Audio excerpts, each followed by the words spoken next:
દાદા આ ગાય ડોલવાનું કારણ હું એ તો પહેલેથી કોથળો ઓઢાડ્યો ને તારનું ઈ મજૂર થઈ ગયું ચાલુ એવું. એટલે એમ નહીં તમે પણ વાહડી હતી આવડી વાહડી હતી હા ટાઈટની અને એ કોથળો ઓઢાડ્યા પછી આ ડોલવાનું કારણ કાયમ રહી ગયું રહી ગયું બરાબર કાયમ બળે એમ.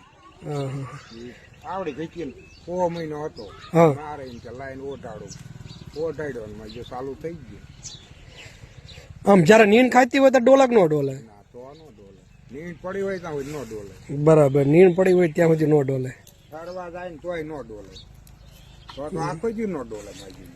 આમ આપણે જોઈએ તો આ એક ટેવ હોય છે એમ કઈ બીમારી તો ન કહેવાય પણ ટેવ પડી ગઈ હોય છે એવું દાદા લાગે હા ટેવ પડી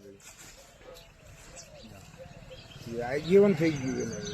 આજીવન થઈ ગયું ને આજીવન એ ઓલી ગાન આપી ને એને ઈ બંધ થઈ ગઈ. હા હા બે વેતર વિહાણે ને ત્રીજા વેતર હાવ બંધ થઈ ગઈ. હા ને ગમે એમ થાય. હવે તો વિયા ઉપર આવી ગયા જો ને પેલી વેતર જ છે ને હા 8-9 દિવસ જેવું લેશે એવું લાગે છે જોતા મેથી કે વૈયા છે એમ તો એવું લે છે, 8 દી લે છે. આમ તો 8 દી નહીં 12 દી લે, 12-13 દી હો કે છે.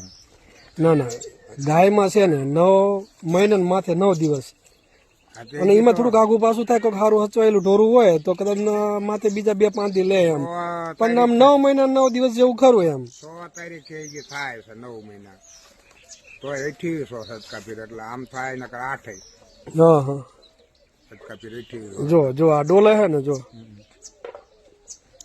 ડોલ જ છે ઈ. ટેવ જ પડી ગઈ છે કા બાકી આમ કોઈ બીમારી લાગતી નથી ના ના એમ કઈ નહીં.